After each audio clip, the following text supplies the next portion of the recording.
কথা প্ৰায় প্ৰতিমানিছে নতুনকৈ ক'ব ঠিক আছে এতিয়া মই আহিছো স্বাস্থ্য মন্ত্ৰী গৰাকীৰ কথা লৈ আৰু স্বাস্থ্য মন্ত্ৰী গৰাকীয়ে ঠিকে কৈছে যে নিৰ্বাচনী সভায় সংক্ৰমণ বঢ়াব পাৰে কিন্তু স্বাস্থ্য মন্ত্ৰীৰ কথা যেন কেৰেপ নকৰে ৰাজ্যিক স্বাস্থ্য মন্ত্ৰী গৰাকীয়ে আৰু ৰাজ্যিক স্বাস্থ্য মন্ত্ৰী গৰাকীকে যেন নাকি লগাবলৈ নোৱাৰে স্বাস্থ্য মন্ত্ৰী গৰাকীয়ে কিয়নো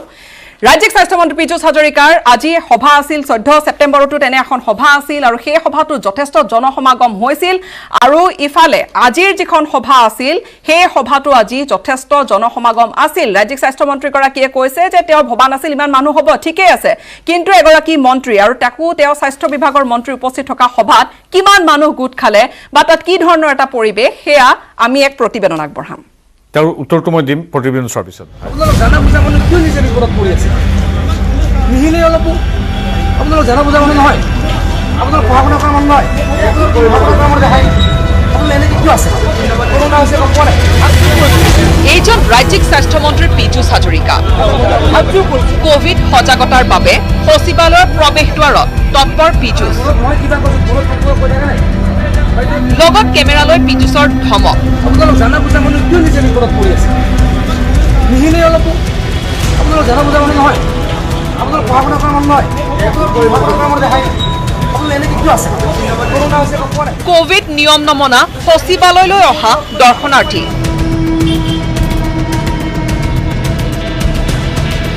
ফাঁচী বজাৰতো মন্ত্ৰী পীযুষৰ এই ৰূপ দোকানী ব্যৱসায়িক কঠোৰ হকিয়নি যেন কৰোনাৰ ত্ৰাণকৰ্তা এইজন মন্ত্ৰী পীযুষ তেতিয়াহ'লে বেলেগ এটা লাইন খোলক মই এতিয়া চিএম ছাৰৰ কথা পাতি আছোঁ তুমি এনেকৈ নচলিব পাৰোঁ হেৰি কৰক ল'ৰাবিলাক জানা বুজা ল'ৰা কিয় বিপদত পৰি আছে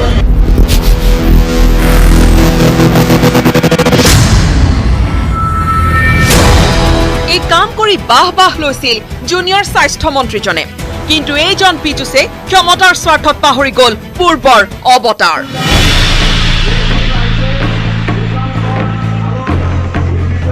পাহৰিলে কোভিড প্ৰটকল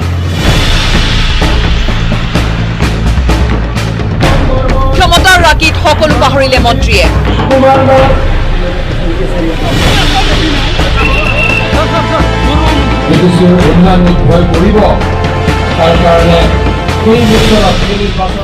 হাজাৰ লোকক লৈ মন্ত্ৰীৰ সভা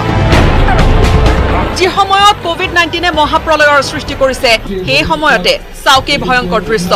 কোভিড বিধি উলংঘা খুদ স্বাস্থ্য মন্ত্ৰীৰ শুকুৰবাৰে বাক্সা জিলাৰ দৰংগাজুলি পৰিষদীয় সমষ্টিত মন্ত্ৰী পীযুষৰ উপস্থিতিত অনুষ্ঠিত হ'ল এই বিশাল নিৰ্বাচনী সভা সভাত দেশকৈ উলংঘন হৈছে কোভিড প্ৰটকল উপস্থিত অধিকাংশ লোকৰ মুখত নাই মাস্ক নাই সামাজিক দূৰত্ব মহামাৰী কোভিড-19ক লৈ খুদ কেন্দ্ৰই বলবৎ কৰা নীতিকো ভৰিৰে মোহাৰিলে মন্ত্ৰীয়ে বিপৰীতে মন্ত্ৰীৰ সভাত উপস্থিত হাজাৰ লোক 14 ছেপ্টেম্বৰতো অনুৰূপ ধৰণে এখন বিশাল জনসভাত অংশ লৈছিল মন্ত্ৰীগৰাকীয়ে এআই প্ৰমাণ কৰে ক্ষমতাৰ স্বাৰ্থত সকলো বিসৰ্জন দিব পাৰে এওঁলোকে আৰু ভুল কৰাৰ পাছত এইবাৰ শুনক মন্ত্ৰীৰ মন্তব্য ৰাইজক সজাগ হ'বলৈতো আজিতো মই বিচৰা নাছিলোঁ কিন্তু তেওঁলোকে কৰাৰ কাৰণে মই উভতিও যাব নোৱাৰিলোঁ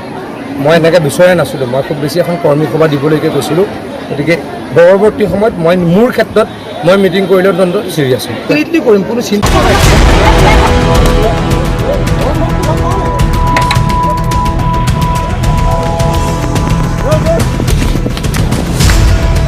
মন্ত্ৰীয়ে কোভিড প্ৰটকল ভংগ কৰা কাৰ্যই মনত পেলাই দিছে অসমত কঠোৰ লকডাউনৰ সময়ত আৰক্ষীয়ে ৰাইজক সোধোৱা সেই লাঠিৰ কোপকেইটা